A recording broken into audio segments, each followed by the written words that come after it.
வீரப்ப நாயக்கர் பார்த்தீங்கன்னா அவரும் அவங்க அண்ணனும் 2 பேரும் சேர்ந்து இரண்டாம் விஸ்வநாதன் 2 பேரும் சேர்ந்து ஆட்சி பீடத்தில் இருந்தாங்க. குறிப்பாக வீரப்ப நாயக்கர் தானே அந்த நிர்வாகத்துல எல்லாம் அவருடைய குறிப்புகள் தான் ஜாஸ்தி இருக்கு. 2 பேரும் அதிகமாக வாழ்க்கையை என்ஜாய் பண்ணதாக சரித்திர குறிப்புகள் சொல்லுது. அபிராமிக்கு பிறந்த 4 குழந்தைகளை கொண்டாந்து மதுரையில் உட்கார வச்சுமே அவங்களால எதிரிகளை எதிர்கொள்ள முடியல. திருப்பி காட்டுக்குள்ளே போயிடுறாங்க. அந்த வம்சத்தில் வந்த ஒருத்தன் மாவழி வானாதிராயங்கிறவன் இந்த வீரப்ப நாயக்கனை ஏற்றி நிற்கிறான். இவர் அமைதியான ஒரு ஆட்சி செஞ்சார். அப்புறம் கூடவே அவருடைய பிரதர் இருந்தார். ஆனால் அவர் இவருக்கு முன்னாடியே இறந்துட்டார். பெர்னாண்டஸ் அப்படிங்கிற ஒருத்தர் போர்த்துகீசியர் பாதிரியார்கிட்ட கிறிஸ்டின் மிஷன் வச்சுக்கிறதுக்கு அனுமதி கொடுத்தார வழியாக மக்களை மதமாற்றம் செஞ்சுக்கிறீங்க அப்படி சொல்லல. அந்த பெர்னாண்டஸ் என்ன பண்ணான்னு கேட்டீங்கன்னா அவங்க எவ்வளவோ ட்ரை பண்ணாரு. சாமியா கும்பிடுற மாடை சாப்பிட்றவங்க மதியை மயக்கக்கூடிய மதுவை சாப்பிடுவார்கள் அப்படிங்கிற காரணத்துக்காக யாருமே அந்த மதத்துக்கு போகல.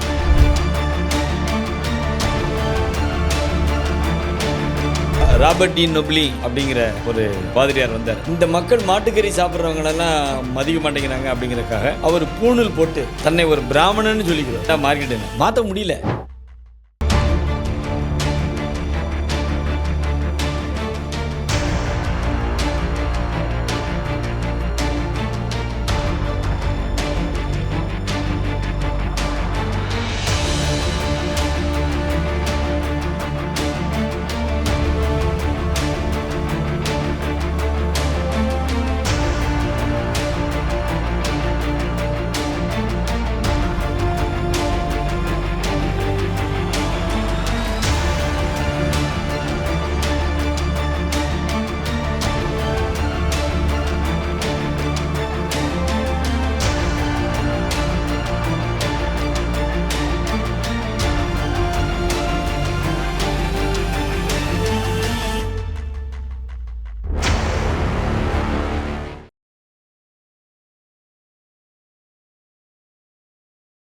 ஐத்தமிழர்கள் அனைவருக்கும் அன்பு வணக்கம். திருமலை நாயக்கர் அவர்கள் தொடர்பான வரலாற்றை தெரிந்து கொள்கிற இந்த நெடுந்தொடரில் விஸ்வநாத நாயக்கர் அவர்களுக்கு பின்பாக வந்த நாயக்கர்கள் பற்றி அடுத்தடுத்த எபிசோட்ஸில் பார்க்க இருக்கோம். அந்த வகையில் இந்த எபிசோட்லேயும் விஸ்வநாத நாயக்கர் அவர்களுக்கு பின்பாக வந்திருக்கிற நாயக்க மன்னர்கள் குறித்த பல்வேறு தகவல்களை பார்க்க இருக்கிறோம்.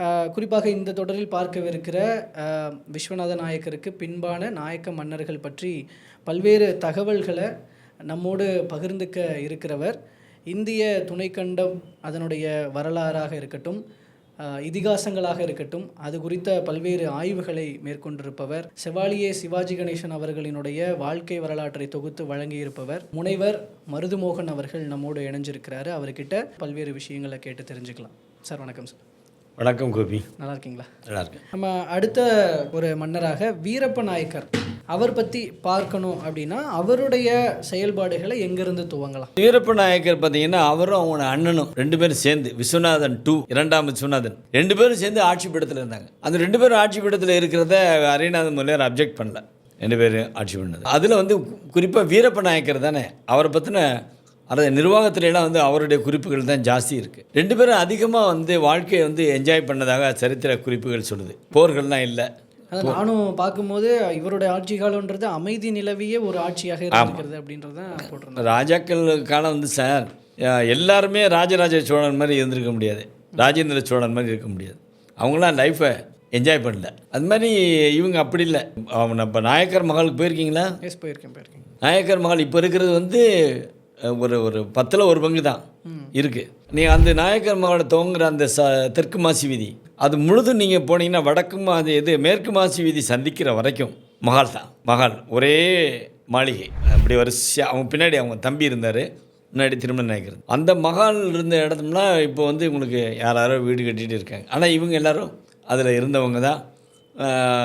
அதில் தான் இந்த 10 தூண் யானை கட்டுறதுக்கு இதுக்கு உபயோகப்படுத்துறதுலாம் இருக்குது. ஸோ அது மாதிரி இவங்க ஆட்சியில் இவங்களுக்கு 2 பேரும் சேர்ந்துருந்தாங்க. வீரப்ப நாயக்கர் தான் நிர்வாகத்தில் ரொம்ப எச்சரிக்கையாக இருந்தார். முன்னாடி உங்களுக்கு சொல்லியிருக்கேன், குமார கம்பன உடையார் மதுரைக்கு இஸ்லாமியருடைய ஆட்சியை முடித்து இந்து மத ஆட்சியை எஸ்டாப்ளிஷ் பண்ணும்போது அந்த சமயத்தில் எங்கடா பாண்டியர்களுடைய வம்சத்தை சேர்ந்தவங்க எங்கடா இருக்காங்கன்னு சொல்லும்போது காளையார்கோவில் காட்டுக்குள்ளே 4 அண்ணன் தம்பிகள் இருக்கிறாங்க அப்படின்னு அவருக்கு தகவல் சொல்லப்படுது. இன்னும் அது யாருடைய அவங்க அப்பா யார் அம்மா யாருன்னு அவர் கேட்குறாரு. அப்பா வந்து வாளால் வழி திறந்த பராக்கிரம பாண்டியத்தேவன். அவன் கொண்டு போய் முஸ்லீம்கள் வந்து டெல்லியில் வச்சு தலையை வெட்டி கொண்டுறாங்க. அவருடைய தாயார் வந்து காளையார் கோயிலில் நடனமாது அந்த கணிகையர் குலத்தை சேர்ந்தவங்க, மாதவி சிலப்பதிகார மாதவி இருக்குன்னு அதில் சேர்ந்தவங்க. இவங்க 2 பேத்துக்கும் பிறந்த அந்த பையங்களை சுந்தரத்தோளுடையார்னு வருவாங்க, மாவழி வானாதிராயர் அப்படின்னு சொல்லுவாங்க. இந்த 4 மயங்களை கொண்டாந்து கம்பன உடையார் வந்து மதுரையில் உட்கார வச்சு நீங்கள் தான்ப்பா பாண்டியில் வாரிச்சுன்றாங்க. அவங்க இருக்க முடியல. சார் பிளட்டு வந்து சரியாக, அதனால தான் காதல் திருமணம் செய்யக்கூடாதுங்கிறது. சும்மா சமுதாய முற்போக்கால சொல்கிறாங்க ஜாதியெலாம் பார்க்கக்கூடாதுன்னு. ஜாதி மாறி கல்யாணம் பண்ணால் வம்சம் பாழ்பட்டு போயிடும். அதுதான் விஷயம். நீங்கள் சார்லஸ் இருக்கார்ல, இங்கிலாந்து ராணி, அவருடைய அரண்மனையில் அவருடைய முப்பாட்டனர் எத்தனை தலைமுறைக்கு முன்னாடியோ ஒருத்தரோட போர்ட்ரேட் இருக்குது சார். பார்த்தீங்கன்னா ஆச்சரியப்படுவீங்க. அப்படியே இப்போ இருக்கிற சார்லஸில் அப்படியே இருப்பார். அப்போ சார்லஸ் எவ்வளோ வருஷத்துக்கு முன்னாடி அந்த குடும்பத்தில் பிறந்த அந்த மனுஷன் திருப்பி சார்லஸாக திருப்பி பார்க்குறான். நீங்கள் மாறி கல்யாணம் பண்ணும்போது இது இந்த மாதிரி உருவமும் மாறும், அது மாதிரி குணநலங்களும் மாறும். அதனால தான் பார்த்திங்கன்னா நம்ம கிராம பக்கத்துலலாம் பார்த்திங்கன்னா குழந்தைய பெற்றெடுத்தோன்னா பெண்களுக்கு பெரிய மனச்சிதைவு எப்படி இருக்குன்னு கேட்டிங்கன்னா, குழந்தைய பார்க்க வர்றவங்க அப்பா மாதிரி இருக்குது, அப்பா ஜாடை இருக்குது, அம்மா ஜாடை இருக்குதுன்னு சொல்லலைன்னு வச்சுக்கோங்க, போச்சு அந்த பொண்ணு மனசு பாடுபடும். அதில் சில வயதான கிழவிகள் இருக்காங்களா, அவங்களுக்கு தான் வேலையே.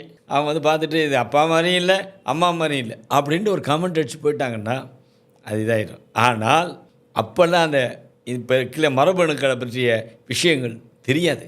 அது இப்போ பார்த்தீங்கன்னா 65,000 வருஷத்துக்கு உங்களுடைய மரபணு உங்கள் இதில் உடம்புலேயே இருக்கும். அதனால் எத்தனை தலைமுறை வேணாலும் மாதிரி பிறக்கலாம். இப்போது நம்ம ஒரு டாக்டர்மானா சைக்காட்ரிஸ்ட்டு, அவங்க பேசினாங்க ஒரு இடத்துல. அங்கே வந்து சிறப்பு பேச்சாளர்களை வாரம் பேச வைப்பாங்க. பேசி முடிச்சுட்டு இந்த 7 தலைமுறைக்கு மேலே அது மாறிடும் அப்படின்னு சொன்னாங்க. அப்போ எதாவது கேள்வி இருந்தால் கேளுங்கன்னாங்க. அப்போ நான் கேட்டேன், 67 ஆண்டுகளுக்கு முன்னாடி வாழ்ந்த மனிதனோட டிஎன்ஏ இங்கே இருக்கிற ஆளுக்கு மேட்ச் ஆகும்போது 65,000 வருஷத்துக்கு 7 தலைமுறை தான் மாறுமா இல்லையா? அது மாதிரி ஆந்த்ரோபாலஜின்னு ஒரு டிபார்ட்மெண்ட் இருக்குது, தெரியுமில்ல உங்களுக்கு, மானுடவியல். அதனுடைய ப்ரொஃபஸர்கிட்ட ஒருத்தர் நான் பேசிகிட்டு இருக்கும்போது சொன்னேன், அதாவது வெறும் இங்கிலீஷ்காரன் எழுதுனதை மட்டும் ஆந்த்ரோபாலஜியில் படிக்காதீங்க. திருமந்திரம் படிச்சிங்கன்னா அதில் நிறைய விஷயங்கள் இருக்குது. திருமந்திரத்தில் ஒரு குழந்தை ஏன் வந்து ஊமையாக பிறக்குது, குழந்தை ஏன் செவிடாக பிறக்குது, ஏன் பார்வை இல்லாமல் பிறக்குது, குழந்தை ஏன் அழியாக பிறக்குது, இதுக்கெல்லாம் திருமந்திரத்தில் இருக்குது விடை. அதை வந்து யாரும் படிக்கிறதில்ல. இவங்க ஆந்த்ரோபாலஜின்னா இங்கிலீஷ்காரன் சொல்கிறது தான் பெரிய விஷயமா கேட்டிருப்பாங்க. அது மாதிரி இந்த அபிராமிக்கு பிறந்த 4 குழந்தைகளை கொண்டாந்து மதுரையில் உட்கார வச்சுமே அவங்களால எதிரிகளை எதிர்கொள்ள முடியல, திருப்பி காட்டுக்குள்ளே போயிடுறாங்க. அந்த வம்சத்தில் வந்த ஒருத்தன் மாவழி வானாதிராயங்கிறவன் இந்த வீரப்ப நாயக்கனை ஏற்று நிற்கிறான். ஏற்று நின்னோடனே இவர் வந்து அவனை அடித்து அவனை தோக்கடிச்சிட்டு அவனை நீ ஒரு பாளையக்காரனாகவே இருந்துக்க அப்படின்னு அங்கீகாரம் பண்ணுறாரு. அவன் இவர்கிட்ட தோற்றவொன்னே அந்த மாவழி வானதராயன் என்ன பண்ணுறான்னு கேட்டிங்கன்னா, அவனுடைய கல்வெட்டுக்கெலாம் பார்த்தீங்கன்னா காளையார் கோயில் சவற்றெல்லாம் இருக்குது. தென் அது திருப்புலானி கோவில்கள்லாம் இருக்குது. அவங்களுக்கு பேரே வானாதிராயர்கள். அவங்க மானாமதுரையை கேபிட்டல் சிட்டியாக வச்சது ஒரு இடத்துல பவர்ஃபுல்லாக இருந்தாங்க. அவங்களுக்கும் நாயக்க மன்னர்களுக்கும் கொஞ்சம் போட்டி இருந்துகிட்டே இருந்துச்சு. நாங்கள் தான் இந்த மண்ணுக்கு உரியவர்கள், எல்லாம் எப்போ பார்த்தாலும் யாராவது ஒரு ஆள் மண்ணுக்கு உரியவர்கள்னு சொல்லுவாங்க. அவங்கள வந்து இந்த வீரப்ப நாயக்கன் தோக்கடித்து அவங்களுக்கு பாளையக்காரனுக்கு ஒரு அங்கீகாரம் கொடுத்து போதுமான அளவுக்கு வருமானம் வரக்கூடிய ஊர்களையும் கொடுத்து வச்சுருந்தார். அதிலிருந்து இப்போ இந்த மாவழி வானாதிராயர் என்ன பண்ணான்னு கேட்டிங்கன்னா, இந்த வீரப்ப நாயக்கருக்கு அடங்கிய சிற்றரசனாக லாயலாக இருந்தார் கடைசி வரைக்கும். ஏதாவது போருக்கு தேவைன்னா படை கொண்டு வர்ற அளவுக்கு அவர் இதாக இருந்தார். அவருக்கு வந்து காளையார் கோயிலும் ஒரு ஹெட் குவார்ட்டர்ஸ் ஆகுது. காளையார் கோயிலில் அடர்ந்த காடு, இப்போ போகிற மாதிரி பஸ்ஸு போக முடியாது. அந்த காட்டுக்குள்ளே அங்கே இருந்தார். மானாமதுரையும் கேபிட்டல் சிட்டியாச்சு. இந்த வானாதிராயர்களை அடக்குனது ஒன்று வீரப்ப நாயக்கனுடைய ஆட்சி காலத்தில் ஒன்று இருந்துச்சு. ஓகேங்க சார். அவருடைய ஆட்சி காலத்தில் நடந்ததாக ஒரு விஷயம் போட்டிருந்தாங்க சார். ஆக்சுவலி சிதம்பரம் கோயிலினுடைய வடக்கு கோபுரம் அப்புறம் 1000 கால் மண்டபங்களை வந்து கட்டி வச்சாங்க. இல்லை, சிதம்பரம் கோயில் சுவர்களை கட்டினார். சுவர்களையும் கட்டினார். மதுரையில் தான் 1000 கால் மண்டபம், அப்புறம் அந்த வெள்ளியம்பலம் அந்த மாதிரி அந்த மண்டபங்களை கட்டினார். அப்புறம் வந்து சேரன்மாதேவியில் இவரை பற்றின கல்வெட்டுகள் நிறையா இருக்குது. மீனாட்சி அம்மனுக்கு தங்க கவசம் போட்டார். அந்த தங்க கவசத்தில் நல்ல நவரத்தனங்கள் எல்லாம் பதிச்சு போட்டார். அப்புறம் அம்மனுடைய அந்த அந்த இருக்குல்ல அந்த சன்னதி, ஆமாங்க சார். அந்த உள் கருவறை, அதில் இருக்கிற தூண்கள் எல்லாம் கோல்டுனால பிளேட் போட்டார். ஓகே. அவருக்கு போரே இல்லை. வருமானம் வந்து ஜாஸ்தி. இந்த 72 பாளையங்களை பிரித்தாங்களே சார், இந்த 72 பாளையங்களும் பிரித்து 1% ஒரு பகுதி 3000 வருமானம் வந்துச்சுன்னா 1000 ரூபாய் நாயக்கருக்கு வருதில்ல. ஆனால் இங்கே ஸ்டாண்டிங் ஆர்மி இல்லை. இந்த ஆர்மி இல்லாதனால அவங்களுக்கு செலவே இல்லை. நம்ம பார்க்க போகிற திருமண நாயக்கரை பற்றி பார்க்க போகிறோம்ல, அவருக்கு வந்து வருஷத்துக்கு வருமானம் என்ன தெரியுங்களா? 6 கோடி. அப்போவே 6 கோடி. இந்த 6 கோடியை எங்கே போய் செலவழிப்பார்? செலவழிக்க முடியும். போர் ஆனால் நடத்தினார். அவர் நிறையா போர் நடத்தினார். இவங்களுக்கெல்லாம் போரே இல்லை. அப்போ அந்த பணம்லாம் அக்குமுலேட் ஆகி அது இதில் இருக்கும், பொக்கிஷ அறையில் இருக்கும். அதனால் இவர் வந்து சரி பணம் நிறையா இருக்குது அப்படின்ட்டு தான் எல்லா கோயில்களுக்கும் அதெல்லாம் பண்ணார். சிதம்பரம் கோயிலில் அந்த நீங்கள் சொன்ன மாதிரி அக்ரஹாரங்களை உருவாக்கினார். சுவரை கட்டினார். வடக்கு கோபுரத்தை கட்டினார். இந்த மாதிரி விஷயங்களெல்லாம் அவர் மதுரையிலையும் பண்ணார், சிதம்பரத்திலையும் பண்ணார். தன்னுடைய அதே மாதிரி திருவடிங்கிற திருவாதாங்கூர், அங்கெல்லாம் நாயக்கர்கள் ஆட்சி தானே அது வரைக்கும். அங்கே செய்யக்கூடிய விஷயங்கள் இதெல்லாம் சேரன்மாதேவியில் இருக்கக்கூடிய கல்வெட்டுகள் எல்லாம் சொல்லுது. அது மாதிரி தலவாய் அக்ரஹாரம் பிளேட்ஸ்ன்னு இருக்குது. அதில் இவரை பற்றிய குறிப்புகள்லாம் நிறையா இருக்குது, பிளேட்ஸ்லாம் இருக்குது. ஸோ இவர் அமைதியான ஒரு ஆட்சி செஞ்சார். அப்புறம் கூடவே அவருடைய பிரதர் இருந்தார். ஆனால் அவர் வந்து இவருக்கு முன்னாடியே இறந்துட்டார். விஸ்வநாதன் சொன்னீங்க. இரண்டாம் விஸ்வநாதன் இறந்துட்டார். இறந்த பிறகு இவர் பேருக்கு ஏற்ற மாதிரி வீரப்ப நாயக்கனா வீரமாகவே இருந்தார். அந்த மாவழி வானாதிராயரெல்லாம் அடக்குனார். இந்த மாதிரி விஷயங்கள் செஞ்சார். கோவிலுக்கு நிறையா தான தர்மங்கள் நிறையா செஞ்சுட்டு மதுரை கோரிப்பாளையம் தெரியுமா உங்களுக்கு? கோரிப்பாளையம், அந்த கோரிப்பாளையத்தில் ஒரு மசூதி இருக்குது தெரியுமா? கோரிப்பாளையம் நீங்கள் பஸ்ஸில் போகும்போது கோரிப்பாளையம் சொல்லிப்பாங்க. முதல்ல கோரிப்பாளையம்னு ஒரு மசூதி இருக்குது. அது வந்து ஒரே கல்லால் ஆனது. அந்த கல்லை குன்பாண்டியன் காலத்தில் வைகை ஆற்றை தாண்டி உருட்ட பார்த்தாங்க, மதுரைக்குள்ளே கொண்டு போயிடும்னு. மதுரை வந்து கோட்டைக்குள்ளே தானே இருந்துச்சு. விஸ்வநாத நாயக்கன்னு நம்ம சொல்லியிருக்கோம், கோட்டையோட. மதுரை சிட்டி வந்து என்டையர் சிட்டி வந்து கோட்டைக்குள்ளே இருந்துச்சு. சாயந்தரம் ஆனால் பூட்டி சாவி பாண்டியங்கையில் கொடுத்துருவாங்க. அதனால் மதுரையில் திருடர்கள்ங்கிற பயமே இல்லை. அந்த கோட்டைக்கு இந்த ஒரு கல்லை கொண்டு போயிடணும்னு ட்ரை பண்ணார் கூன்பாண்டியன்.